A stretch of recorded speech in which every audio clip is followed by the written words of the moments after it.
Baik, bismillah. Assalamualaikum warahmatullahi wabarakatuh. Alhamdulillah. Alhamdulillahillazi arsala rasulahu bil huda wa dinil haq liyuzhirahu ala dini kullih wa kafa billahi syahida. Asyhadu an la ilaha illallah wahdahu la syarikalah wa asyhadu anna Muhammadan abduhu wa rasuluh. Allahumma sholli ala Muhammad wa ala alihi wa sahbihi wa salim ajma'in amma ba'd. Ya ayyuhallazina amanu taqullaha haqqa tuqatih wa la tamutunna illa wa antum muslimun. Qala Allah Ta'ala fil Qur'anil Karim, a'udzubillahi minasyaitonir rajim. Wallazina amanu wattaba'athum dzurriyyatuhum biimanin alhaqna bihim dzurriyyatahum wa ma alatnahum min amalihim min sayyi kullu mri'in bima kasaba rahin. Shadaqallahul lazim.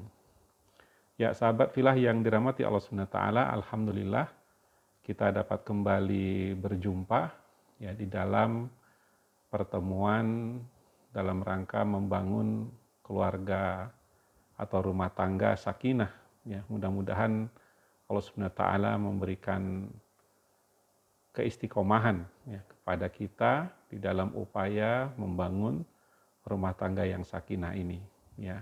Di antara kita ada yang mungkin sudah menikah dan juga ada yang di dalam persiapan menuju pernikahan ya. Nah, mudah-mudahan dengan adanya kajian ini ya bisa menguatkan apa-apa yang akan kita laksanakan ke depan ya, atau mengevaluasi apa yang sudah terlewatkan di masa lalu ya.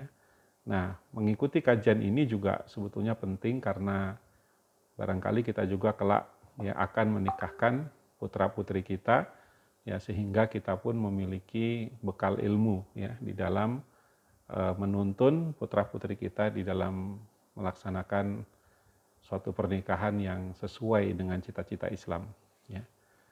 Salam dan salawat senantiasa tercurah kepada Nabi kita, Nabi Muhammad SAW, kepada keluarganya, sahabat, tabi'in, tabi'ut tabi'in, dan umat Rasulullah hingga akhir zaman. Semoga kelak kita semua mendapatkan syafaat beliau di yaumil kiamah. Amin ya Allah ya rabbal alamin. Ya, sahabat filah yang dirahmati Allah Subhanahu wa taala, tema bahasan kita pada malam hari ini adalah tentang hukum di seputar pernikahan ya. Tetapi kita bukan berbicara seluruh hukum pernikahan ya. Jadi hukum-hukum seputar pernikahan sampai kita menjalani hari-hari awal pernikahan saja ya. Jadi tidak semua. Ya, mungkin kita tidak berbicara soal talak, hulu dan sebagainya gitu ya. Ya, atau mungkin hukum-hukum lainnya di dalam perjalanan pernikahan itu sendiri. Karena nanti insya Allah di dalam materi-materi yang akan diberikan di pekan-pekan ke depan, ya insya Allah masih tersisa 8 sesi pertemuan lagi. Ya, kita sudah 1 sesi pekan lalu, ini sesi kedua. Insya Allah totalnya semua ada 10 sesi pertemuan. Ya. Nah, insya Allah mudah-mudahan nanti dalam sesi-sesi pekan berikutnya, ya kita akan akhirnya menyentuh juga hukum-hukum pernikahan yang lain. Ya. Baik, sahabat filah yang dirahmati Allah Subhanahu wa taala, hukum di seputar pernikahan ya sampai hari-hari awal pernikahan. Yang pertama ini adalah yang akan kita bahas soal khitbah ya, atau meminang calon istri ya. Nah, sahabat sekalian, khitbah atau meminang ini ialah permintaan untuk menikah dengan perantara ya, suatu proses yang sudah dikenal di antara umat manusia. Ya, jadi meminang atau khitbah ini adalah mukaddimah pernikahan yang dianjurkan Allah sebelum kita melangsungkan akad nikah, agar kedua calon pasangan saling mengenal sehingga kita melangkah untuk menikah masing-masing sudah yakin dan atas dasar ilmu.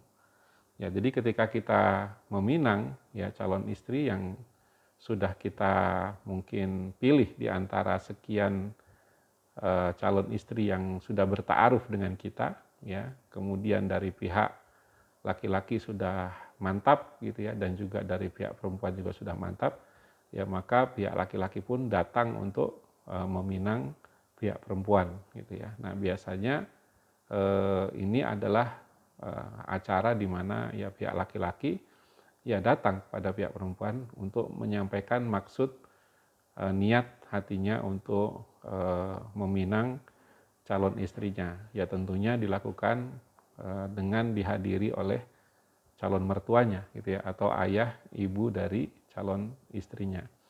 Ya, nah ini biasanya sih konten atau isi di dalam acara lamaran atau khitbah ini adalah menyepakati kira-kira hari dan tanggal berapa ya pernikahan itu akan dilangsungkan gitu ya, dan juga mendiskusikan beberapa hal yang penting lainnya gitu ya. Ada juga yang mungkin di situ dibicarakan soal mahar, mas kawin gitu ya, dan juga soal persiapan walimah acara pernikahan gitu ya. Dan ini dari pihak laki-laki ya sebetulnya tidak perlu ditemani oleh orang tua ataupun wali seperti itu ya. Yang harus ada adalah tentu wali dari atau orang tua dari pihak wanita. Tetapi lebih ahsan, lebih baik gitu ya kalau laki-laki itu ada yang mendampingi ya, agar terasa lebih punya kredibilitas gitu ya, lebih bisa dipercaya oleh pihak perempuan gitu ya.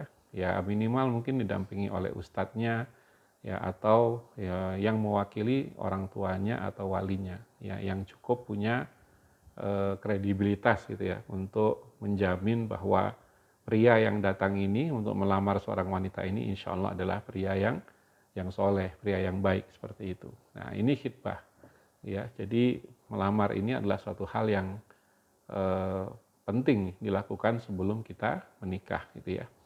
Nah kedua, wanita yang boleh dipinang itu wanita yang seperti apa gitu ya. Baik, sahabat sekalian, wanita yang bisa dipinang itu harus memenuhi 2 syarat. Yang pertama, hendaknya tidak ada penghalang syar'i yang menghambat pernikahan ya, dan tidak ada laki-laki lain yang telah meminangnya dengan pinangan yang sah. Ya, jadi jangan sampai kita gini, sebelum janur kuning melengkung ya, belum akad nikah, maka saya ya bisa nyalip gitu ya, bisa mengambil calon istri orang gitu meskipun sudah dipinang. Ini tidak boleh ya seperti itu. Rasulullah SAW bersabda yang artinya seorang mukmin adalah saudara bagi mukmin yang lain ya, maka tidak halal baginya membeli barang yang sedang ditawar oleh saudaranya dan melamar lamaran saudaranya hingga dia meninggalkannya. Hadis riwayat Bukhari dan Muslim. Ya kalau nggak jadi dia meninggalkannya ya boleh, tapi kalau masih bakal lanjut terus sampai acara ijab kabul ya berarti tidak boleh dia maju gitu ya. Ya jadi harusnya dia mengalah kepada saudaranya gitu ya. Dan memang kalau kita lihat secara logika ya emangnya nggak ada perempuan lain ya yang kenapa harus sama gitu ya dengan menyukai orang yang sama dengan yang saudara kita sesama muslim sukai gitu ya. Harusnya kita mundur dan mengalah gitu ya untuk saudara kita yang apalagi sudah jelas-jelas sudah meminang duluan. Ya karena nanti akan terjadi kekacauan dan konflik ya ketika kita bersikeras untuk tetap maju gitu ya, dan menunjukkan bahwa kita egois ya, kita mau menang sendiri ya, dan bisa jadi kita akan dipandang sebagai orang yang zolim ya, dan tidak tahu etika ya. Sudah jelas gitu ya, seorang wanita itu sudah dipinang dan sudah menerima lagi ya lamaran dari pihak laki-laki yang pertama datang, masih terus aja gitu ya memaksakan kehendaknya gitu ya, ingin juga mendapatkan sang wanita untuk dinikahi ya. Nah ini syaratnya ya, jadi tidak ada penghalang syar'i yang menghambat pernikahan dan tidak ada laki-laki lain yang telah meminangnya dengan pinangan yang sah ya. Nah bagaimana hukumnya melamar wanita di masa iddah ya. Baik, diharamkan ya sahabat sekalian meminang wanita yang menjalani masa iddah, baik iddah karena wafat, ditinggal mati oleh suaminya, ataupun karena talak atau cerai ya, kecuali meminang dengan cara sindiran bisa dilakukan kepada yang iddah karena wafat ya, mungkin nembak-nembak dikit gitulah gitu ya, tapi bukan meminang secara formal gitu ya. Jadi baru ini aja melontarkan kalimat-kalimat sindiran yang kira-kira mengarahkan bahwa kita nanti setelah masa iddahnya selesai insya Allah akan maju gitu ya, seperti itu. Nah memang persoalan iddah ini harus dibahas secara terpisah ya, dan mudah-mudahan kita bisa punya akses ke ustadz yang mungkin ilmunya lebih mumpuni ya untuk membicarakan masalah iddah ini, karena iddah ini berbeda-beda ya. Kalau tidak salah, kalau masa iddah untuk yang talak cerai itu sekitar 3 kali haid, ya. Kalau misalkan yang karena meninggal wafat itu sekitar 4 kali haid ditambah 10 hari, ya, seperti itu. Kalau yang hulu, yang gugat cerai itu, ya, kalau tidak salah hanya 1 kali haid. Nah, ini perlu di cross check lagi. Jadi masa iddah ini berbeda-beda, ya. Jadi tapi yang jelas, ya, tidak mungkin kita tidak memperhatikan masa iddah, ya, di dalam melamar seorang wanita, ya. Apalagi dia habis ditinggal wafat suaminya atau talak atau cerai gitu, ya. Nah, salah satu hikmah dari masa iddah ini adalah, ya, dikhawatirkan gitu, ya, si calon istri yang habis ditinggal suaminya wafat atau talak cerai ini jangan-jangan dia dalam kondisi sedang hamil gitu, ya. Dengan waktu menunggu di dalam masa iddah ini, maka kita bisa memastikan dia sedang hamil atau tidak gitu, ya. Karena kalau sedang hamil, memang sunnahnya sebaiknya dia melahirkan lebih dahulu, baru nanti menikah dengan kita, ya, seperti itu. Agar apa? Ya, agar jelas gitu, ya, bahwa itu anaknya nasabnya nanti ke siapa, berarti ke mantan suaminya gitu, ya, seperti itu, ya. Allah Subhanahu wa taala berfirman dalam Quran surah Al-Baqarah ayat 235, wala junaha alaikum fima aradtum bih min hifbatin nisa'i au aknantum fi anfusikum alimallahu annakum satazkurunahunna walakin la tuaiduhunna sirran ila an taqulu qawlan ma'rufa wala ta'zimu uqdatan nikah hatta yablughal kitabu ajalah wa'lamu annallaha ya'lamu ma fi anfusikum fahzaruh wa'lamu annallaha ghafurur halim. Dan tidak ada dosa bagi kamu meminang wanita-wanita itu dengan sindiran, ya, atau kamu menyembunyikan keinginan wanita mereka dalam mengawini mereka dalam hatimu. Allah mengetahui bahwa kamu akan menyebut-nyebut mereka, dalam pada itu janganlah kamu mengadakan janji kawin, ya, dengan mereka secara rahasia kecuali sekedar mengucapkan kepada mereka perkataan yang ma'ruf, ya. Dan janganlah kamu berazam bertetap hati untuk berakad nikah sebelum habis iddahnya. Dan ketahuilah bahwasanya Allah mengetahui apa yang ada dalam hatimu, maka takutlah kepadanya dan ketahuilah bahwa Allah Maha Pengampun lagi Maha Penyantun, ya. Jadi dengan adanya warning, ya, peringatan dari Allah Subhanahu wa taala dalam Quran surat Al-Baqarah ayat 235 ini, berarti kita harus betul-betul memperhatikan, ya, masa iddah seorang wanita, ya, sebelum dilamar, ya. Baik. Kemudian yang keempat, para sahabat sekalian, bagaimana hukum nazor atau melihat wanita yang kita pinang?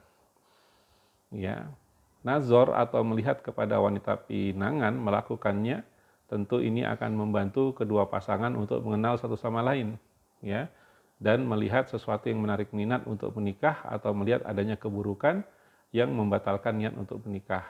Dari Jabir bin Abdullah radhiyallahu anhu bahwasanya Rasulullah SAW bersabda, jika salah seorang kalian melamar wanita, maka bila dia mampu melihat apa yang mendorongnya untuk menikahinya, maka hendaknya dia lakukan. Hadis dan Ahmad dan Abu Daud. Ya, nah, anggota tubuh yang boleh dilihat, jumhur ulama berpendapat bahwa yang boleh dilihat saat proses nazor melihat calon adalah wajah, ya. Jadi wajah itu boleh dilihat, dan kedua telapak tangan, ya. Karena dari wajah akan terlihat cantik atau tidaknya wanita, ya, dan telapak tangan bisa melihat subur atau tidaknya. Ya, nah, ini mengenai yang kedua, yang mengenai subur atau tidaknya ini, jujur, ya, dulu saya tidak melakukannya. Jadi mungkin orang-orang di kedokteran yang bisa menjelaskan hal ini. Ya, tetapi ini adalah bagian yang boleh dilihat oleh calon suaminya, gitu, ya, seperti itu. Jadi melihat wajah dari calon mempelai wanita atau calon istrinya, ya, seperti itu. Jadi dibolehkan, ya. Jadi kalau dia seorang wanita yang memakai niqab, ya, atau memakai cadar, ya, dibuka, ya, cadarnya untuk dilihat, ya, seperti itu, ya. Jadi nazar atau melihat wanita pinangan ini boleh. Bagaimana hukumnya ketika masih ta'aruf misalkan? Kan waktu minggu lalu kita sudah membahas ta'aruf, ya. Nah, kalau di ta'aruf ini memang, ya, masih riskan, ya, sebetulnya. Jadi tidak memperlihatkan wajah juga sebetulnya masih tidak apa-apa gitu ya. Jadi kalau sudah kalau sudah pinangan, nah itu baru bisa gitu ya.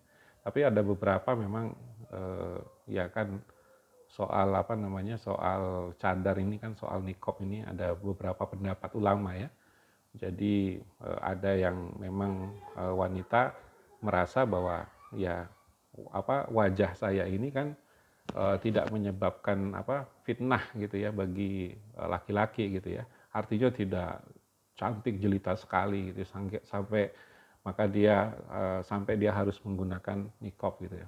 Dia menganggap bahwa wajahnya biasa saja, maka dia mengambil fikih untuk hijab itu dia tidak menutup sebagian wajahnya dengan cadar ya, seperti itu ya, karena tidak ini gitu ya. Nah, beberapa wanita yang bila dia khawatir, ya ini beberapa pendapat ulama yang lainnya, kalau dia khawatir bahwa dengan melihat wajahnya ini laki-laki banyak yang ibaratnya menjadi tergila-gila padanya gitu ya, semua pada ngejar, semua pada ini, dan menyebabkan fitnah lah ya bagi dirinya gitu, maka dia menutupkannya dengan cadar seperti itu ya. Nah, ketika dia ta'aruf, akhwat-akhwat yang bercadar ini, muslimah yang bercadar ini ya, kalau dia tidak mau membukanya ya tidak masalah ya.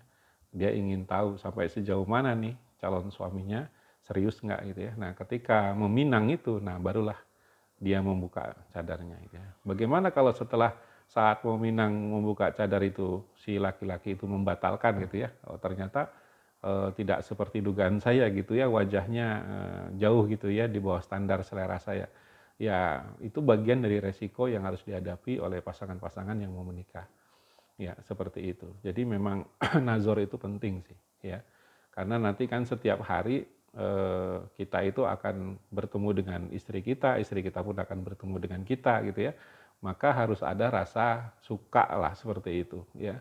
Kita akan hidup panjang kan, nikah ini kan ibadah terlama gitu ya, karena kita akan hidup bersama istri kita ya, bagusnya sih bisa melihat gitu ya, seperti itu ya. Kemudian yang kelima, wanita juga tentu boleh melihat calon suaminya ya, sebaliknya juga seperti itu ya. Wanita juga sebaiknya melihat calon suaminya, karena yang membuat tertarik laki-laki juga berlaku bagi wanita. Wanita juga bisa pas melihat wajah suaminya juga, wah ini wajahnya kok seperti ini ya, kayaknya menyiratkan, bukan orang yang sabar, bukan orang yang baik gitu ya, bukan orang yang lembut, bukan orang yang rendah hati. Mungkin dari raut wajahnya, oh ini wajahnya kelihatannya ini bakal KDRT nih misalkan begitu ya.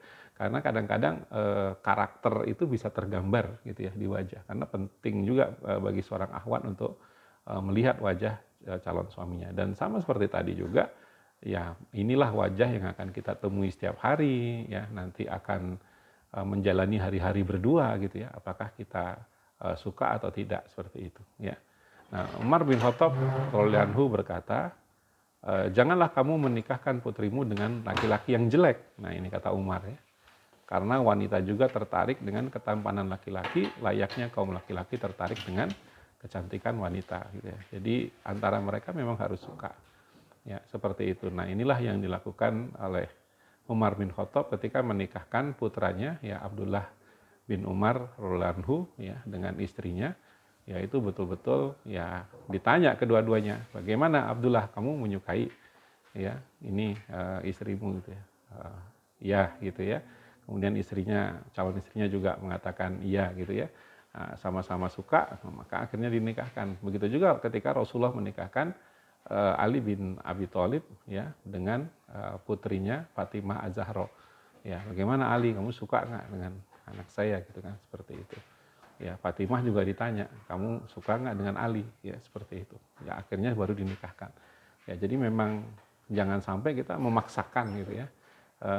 Karena oke gitu ya, kita melihat dari aspek agama dalam menikahkan gitu. Tetapi kan tetap namanya manusia gitu ya.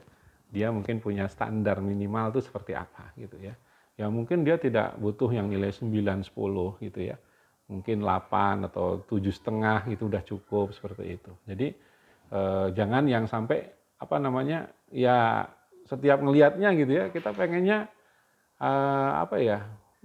bukannya sayang gitu kan, tapi malah kayaknya sebel gitu ngelihatnya gitu. Jadi Ya kalau kita nikah sama orang yang wajahnya menyebalkan kan termasuk menjadi penderitaan juga di dalam kehidupan kita. Makanya Islam sangat adil dalam persoalan ini. Jadi boleh ya untuk melihat wajah calon suami maupun calon istri. Ya.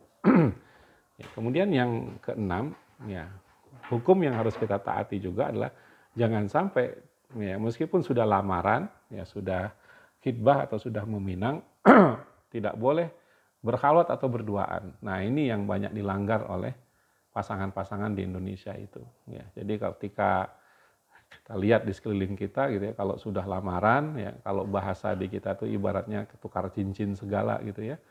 Ya tukar cincinnya juga udah nggak bagus tuh, masukin cincin ke tangan perempuan, kena jarinya gitu ya. Laki-laki juga dimasukin cincin sama perempuannya gitu ya, sampai bersentuhan tangan gitu ya. Jadi kemudian dari situ seolah-olah mereka kayak sudah menikah gitu ya, bebas kemana-mana jalan berdua gitu ya, seolah-olah sudah sah gitu ya. Itu apalagi tunangannya disebutnya tunangan ya, itu bukan dari Islam gitu ya. Itu budaya dari orang-orang kafir gitu ya. Kemudian dari situ mereka seolah-olah sudah sah sebagai suami istri, berkhalwat bebas gitu ya, kemana-mana, ngurus acara walimah berdua, ke pasar berdua, nyari aksesoris lah, nyari gedung berdua, kemana-mana berdua, apalagi ada foto prewedding gitu. Ini sudah kacau ya, sudah melanggar syariat Islam gitu ya. Jadi berkhalwat dengan calon istri itu hukumnya haram, baik sebelum ataupun sesudah meminang. Ya, walaupun berkhalwat itu tanpa memandang gitu ya, karena tidak bisa dijamin aman dari fitnah, sehingga kita bisa jadi nanti akan terjerumus melanggar aturan Allah. Karena setan itu sangat ahli ya. Setan itu ingat dari zaman Nabi Adam hingga hari ini ya, mereka memiliki sejuta cara ya bagaimana menjerumuskan. Bahkan Nabi Adam pun kena sama mereka gitu ya. Akhirnya memakan buah kuldi yang membuat Nabi Adam dan Siti Hawa terusir dari surga gitu ya. Ya.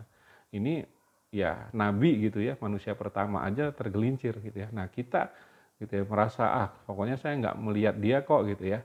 Ya kita memang naik motor kok tapi nggak kena kok gitu, atau kita naik mobil gitu tapi kita nggak berpandangan dan kita nggak berpegangan tangan dan nggak macem-macem kok gitu ya. Itu nggak bisa.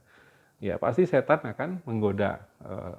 Siapa yang lemah maka dia akan tergoda, dan yang satunya akhirnya bisa jadi akan jebol pertahanannya ini kalau tidak hati-hati. Ya, nah ini bahaya gitu ya. Jadi bisa membuat kita terjebak atau terjatuh ke dalam perkara zina. Padahal Allah Subhanahu wa taala sudah memperingatkan wala taqrabu zina, jauhilah zina. Ya, seperti itu, karena itu di dalam syariat sangat ditentang ya, dan bahkan berpotensi membuat pernikahan menjadi gagal. Ya, apalagi ketika berkhalwat berdua-duaan, nanti komunikasi obrolan di antara mereka itu ya kadang-kadang sudah kebablasan gitu ya, kemana-mana. Mungkin akan ada rayuan-rayuan gombal dan sebagainya. Yang tadinya barangkali si muslimah ini sudah respect dengan calon suaminya, oh iya calon suami saya orang soleh, tiba-tiba dia pas lagi berkhalwat dirayu oleh suaminya dengan bahasa seperti itu, tiba-tiba dia jadi jijik.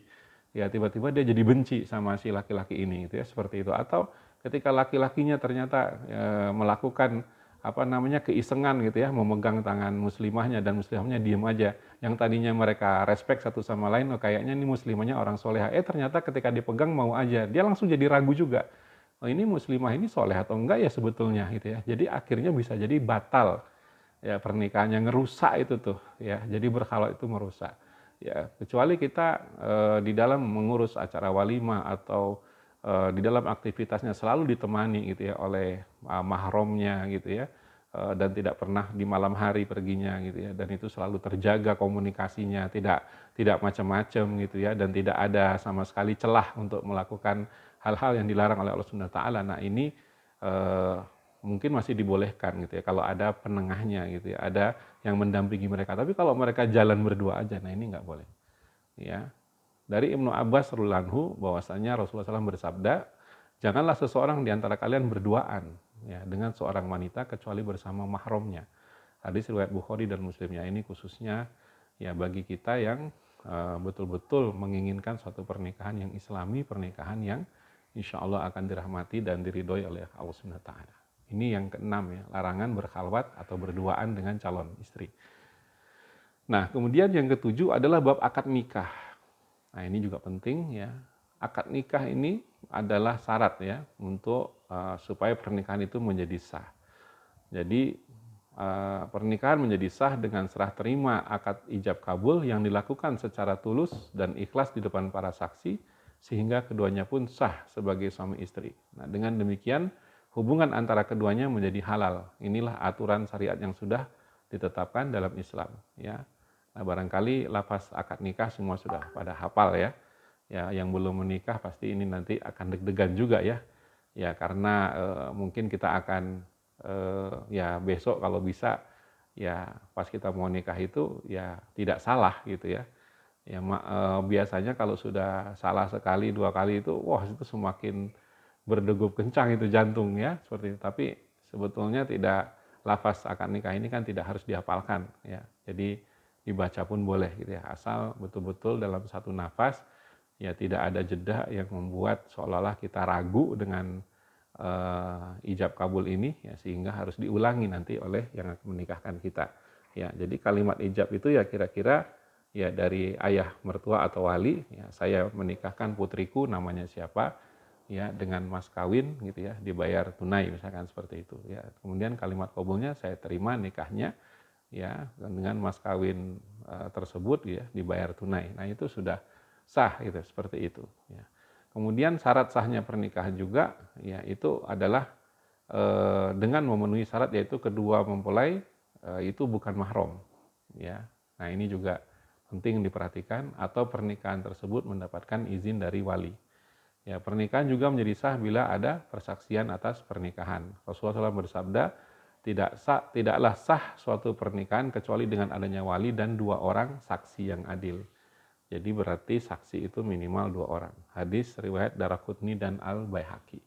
Ya, jadi hal ini harus betul-betul diperhatikan. Nah, para muslimah yang nggak ngerti soal hukum nikah ini, itu akan dengan mudah dipermainkan oleh laki-laki yang tidak bertanggung jawab gitu ya. Jadi misalkan dikasih tahulah sama dia, ayo kita nikah gitu ya, tidak usah dicatat di KUA misalkan seperti itu, dan tidak perlu ada walinya gitu ya.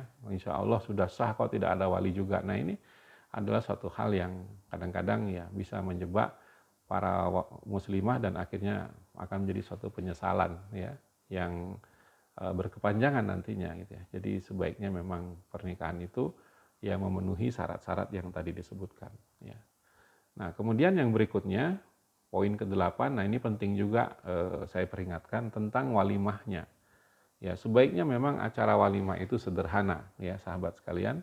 Islam menganjurkan walimah atau pesta pernikahan setelah akad nikah, karena pernikahan itu adalah ikatan suci yang harus dihadiri dan didoakan oleh orang-orang yang soleh dan baik. Rasulullah SAW bersabda, umumkanlah berita tentang pernikahan. Ya, jadi ini harus diumumkan ya. Hadis riwayat At-Tirmizi dan Ibnu Majah.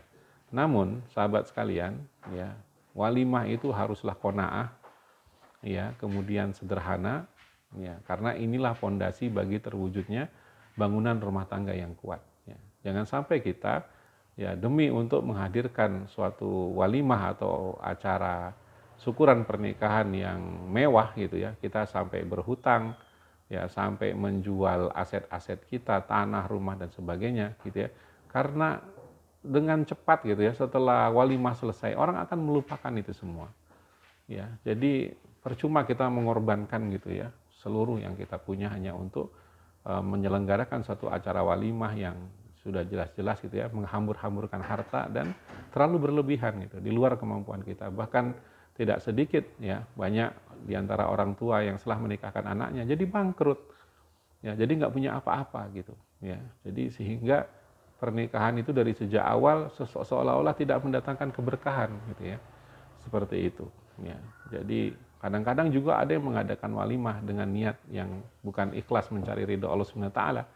Ya, tetapi dengan niat-niat seperti orang berbisnis gitu ya. Jadi, wah kalau nggak di gedung ya dan nggak mewah nanti orang ngasihnya sedikit gitu ya. Nanti amplopnya sedikit. Nah, ini adalah satu perkara yang ya seharusnya tidak demikian ya. Ketika kita mengadakan walimah tujuannya nyari amplop dari para tamu undangan, wah ini sudah nggak benar ya.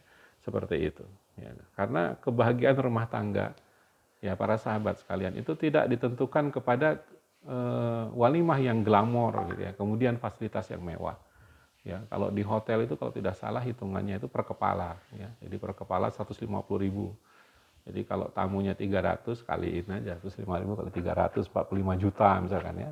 Ya kadang tidak bisa hanya sekedar 45 juta ya. Kalau di hotel itu bisa sampai 100-200 juta lebih. Ya, dan alangkah lebih baiknya ya kalau dana yang besar ini ya diberikan kepada pengantin gitu ya. Jadi mereka bisa memulai hidup baru ya, dengan dana itu mereka bisa mengontrak rumah, bisa memulai untuk mandiri atau bisa menjadi modal usaha gitu ya, daripada dihabiskan hanya dalam waktu pukul 11 sampai pukul 2 siang gitu ya. Eh, ya sayang sekali gitu ya. Jadi harusnya dibuat sesederhana mungkin ya, seperti itu. Nah, kemudian yang kesembilan, poin penting banget juga, walimah itu harus jauh dari kemaksiatan. Tidak boleh ada kemaksiatan dalam walimah. Hindari walimah atau pesta pernikahan yang diwarnai oleh kemaksiatan dan kefasikan, seperti ya adanya makanan atau minuman yang tidak halal. Wah, ini sudah parah. Ya, ada wine, ya, anggur putih, anggur merah, ya, atau ada minuman khamar lainnya. Nah, ini sudah tidak boleh ya, seperti itu. Atau ada daging babi misalkan gitu ya. Karena mungkin wah ini tamunya ada yang non muslim, mereka senengnya daging babi, wah disediain ya, seperti itu ya. Nah, itu dari sisi konsumsinya. Kemudian dari sisi hiburannya. Nah, ini parah ya. Ini yang kita banyak lihat. Ya, jadi mengadakan ya katakanlah musik dangdut, ya menghadirkan penyanyi berpakaian seksi gitu ya, kemudian goyang-goyang di depan di panggung, ya ditatap oleh ya semua tamu undangan gitu ya. Ini bukannya mendatangkan keberkahan bagi pengantin gitu ya, malah mendatangkan kemudorotan. Ya, dari awal nikah sudah langsung dipertontonkan kemaksiatan. Wah, ini sudah parah, apalagi sang penyanyi gitu ya menarik pengantin laki-laki ke depan, kemudian nyawer, joget bareng. Sudah ya. Ini nauzubillah min dzalik, jangan sampai kita ya seperti itu gitu ya. Jadi memang harusnya kita betul-betul menghadirkan suatu pernikahan yang sahdu gitu ya, yang islami ya, yang tidak melanggar nilai-nilai syariat gitu ya. Kemudian ada perkara-perkara lainnya juga yang penting harus diperhatikan gitu ya, seperti adanya hijab bagi para tamu gitu ya. Memang sebaiknya antara laki dan perempuan itu dipisah gitu ya. Itu jauh lebih syar'i gitu ya. Nah, kita kadang-kadang ketika mengadakan acara walimah seperti ini, orang-orang tamu-tamu pada bingung, ini budaya apa nih yang dipakai seperti ini. Dia nyebutnya budaya. Ya, padahal ini adalah nilai-nilai Islam gitu ya. Karena ketika bercampur antara laki-laki dan perempuan ikhtilat nggak bagus dilihatnya. Ya, nggak rapi gitu ya. Maka calon pengantin dari sejak dini itu harus mengkomunikasikan sama orang tuanya, dakwah kepada orang tuanya. Kalau orang tuanya nggak ngerti, kalau orang tuanya ngerti agama, mudah ya gitu. Baik, kita akan melakukan pernikahan Islami. Sampaikan saja kepada orang tua kita bahwa ayah, ibu, saya ingin pernikahan saya ini adalah pernikahan yang Islami gitu ya. Jadi kita akan rapikan gitu ya, saf tamu perempuan dan tamu laki-laki kita pisahkan gitu ya. Biarpun suami istri kita pisahkan. Ya toh nanti mereka ketemu lagi pas pulang gitu ya. Seperti itu. Dan kemudian ya kita jangan sampai tamu laki-laki menyalami ya pengantin perempuan gitu ya. Kemudian tamu perempuan menyalami pengantin laki-laki gitu ya. Atau ya kita lihat ya mereka bersalaman secara ini gitu ya, secara bebas gitu ya. Memang bagusnya sih lebih afdol itu terpisah gitu ya, antara mempelai laki dengan perempuan itu pelaminannya terpisah. Ya, jadi mempelai perempuan hanya ditemani oleh ibu mertuanya dan juga ibu kandungnya, lalu disalami oleh tamu-tamu perempuan saja. Ya, untuk yang laki-laki ditemani oleh bapak dan juga bapak mertuanya dan hanya disalami oleh tamu laki-laki. Ya, itu jauh lebih sempurna gitu ya. Ya meskipun ya kalau ada yang belum bisa sesempurna itu ya mungkin tidak mengapa, asalkan ya itu tadi ya jangan sampai ya bersalamannya bebas itu. Oh, pengantin perempuannya nggak tahu syariat gitu ya. Setiap ada yang menyodorkan tangan langsung dipegang, langsung di ini. Apalagi yang cipika-cipiki, wah itu parah sekali ya. Gitu ya, dengan laki-laki lain bukan mahram, cipika-cipiki, wah ini ya pernikahan yang ancur-ancuran gitu ya, kita melihatnya seperti itu ya. Kemudian alangkah baiknya lagi, ini saya juga sangat sedih ya kalau melihat pernikahan yang orang-orang kaya mengadakan di gedung pula tapi nggak ada kursi untuk tamu duduk makan gitu ya. Karena adab dalam makan dan minum dalam Islam itu adalah duduk, tidak berdiri ya, sehingga kita melihat ada yang udah aki-aki, kakek-kakek berdiri gitu ya, kelelahan. Saya kalau ada walimah yang nggak standar Islam ini biasanya sama istri gini, kita datang, wah nggak Islami ya, kita datang juga udah musik dangdut gitu ya, kita langsung salaman sama apa, sama yang punya hajatan gitu ya, sudah salaman, dan kita nggak akan naik ke pelaminan 2 kali salaman, nggak akan gitu ya, karena acaranya sangat tidak Islami. Terus kita ngambil makanan, terus kalau nggak ada kursi gitu, kita langsung keluar dari gedung cari tempat duduk yang nyaman di mana. Jadi kita makan tuh di halaman gitu ya, di teras gedungnya duduk gitu ya. Atau ada juga orang-orang yang sudah ngerti tentang adab makan minum ini, mereka di tangga-tangga gedung di situ di luar gitu ya makannya. Ya seperti itu. Begitu sudah selesai langsung pulang cepat gitu ya. Tidak bersalaman lagi dengan ini gitu. Tadi juga mungkin amplopnya sudah kita langsung masukkan waktu awal datang. Jadi nggak lebih dari 10 menit lah kita di walimah seperti itu. Nggak lama-lama gitu. Apalagi kita di depan orang yang nyanyi dangdut itu, itu sangat dihindari sekali. Ya, seperti itu. Ya, jadi kadang-kadang ya bingung juga ya kalau nggak ada tempat buat menyembunyikan pandangan kita juga bingung. Ya, akhirnya ya pernah juga sih saya nggak makan gitu. Udah langsung aja pulang aja yuk gitu. Seperti itu. Ya, jadi sangat tidak nyaman gitu kan, seperti lagi saweran gitu kan di depan gitu ya. Ya ini mengganggu sebetulnya ya, dan seharusnya tradisi-tradisi yang nggak Islami ini diputus sama generasi kita. Ya, generasi yang mau menikah sekarang ini seharusnya sudah memutus itu semua. Itu carilah IO yang bisa menghadirkan wedding organizer yang bisa menghadirkan pernikahan yang Islami. Ya, seperti itu. Ya. Itu yang ke-9. Ya, kemudian yang ke-10 doa untuk pengantin. Nah, ini juga disyariatkan sekali ya doa untuk pengantin. Ya, jadi yang sudah kita kenal bersama mungkin doanya ya barakallahu laka wa baraka alaika wa jama'a bainakuma fi khair gitu ya. Semoga Allah memberkahi kamu ketika senang dan memberkahi kamu ketika sedih, dan semoga Allah menyatukan kamu berdua dalam kebaikan. Hadis riwayat Abu Daud dan At-Tirmizi gitu ya. Jadi doakan gitu ya sepasang pengantin itu agar mereka bisa melampaui suatu pernikahan yang baik gitu ya, kemudian bisa mewujudkan kesakinahan di dalam keluarga mereka. Jadi jangan cuma bilang oh selamat ya gitu ya, seperti itu, semoga langgeng ya, cuman seperti itu kurang afdol gitu ya, seperti itu. Kemudian terakhir untuk malam pertamanya bagaimana. Nah ini yang kadang-kadang jarang sekali dilakukan oleh kita ya. Jadi idealnya itu ada nasihat di malam pengantin itu. Ya, alangkah baiknya jika pengantin itu diberikan nasihat di malam pengantin untuk menguatkan komitmennya dalam mewujudkan rumah tangga yang sakinah. Ya, jadi dari pihak keluarga laki maupun perempuan itu memberikan nasihat kepada dua pasangan ini gitu ya. Jadi di malam pertama mereka itu dikasih nasihat gitu ya. Karena waktu ijab kabul tadi pagi gitu kan, itu yang ngasih nasihatnya adalah yang menikahkan gitu. Kemudian ustadz yang diminta untuk khutbah nikah gitu. Alangkah baiknya, alangkah lebih afdolnya kalau orang tua itu memberikan nasihat di situ gitu ya. Jadi bapak ibunya ataupun bapak ibu mertuanya memberikan nasihat-nasihat ya, petuah-petuah bagaimana supaya anak-anak ini gitu ya bisa menjalani satu pernikahan yang barokah dan penuh kesakinahan. Ya ini akan menjadi pesan-pesan yang mendalam gitu ya bagi mereka seperti itu. Ya kemudian bagi pengantinnya itu sangat dianjurkan untuk mandi gitu ya. Jadi jangan sampai nggak mandi keringetan seharian gitu ya, setelah acara walimah gitu tidak mandi, itu jangan ya. Setelah mandi gunakan wewangian, itu sunnahnya. Kemudian pakailah pakaian yang bagus ya. Kemudian untuk laki-laki cukur rambutnya dengan rapi, termasuk kumisnya. Harusnya memang sebelum menjelang akad nikah itu seperti itu, dirapihkan gitu ya. Ya mungkin jenggotnya sih dipelihara, tapi kumisnya harus bersih gitu ya.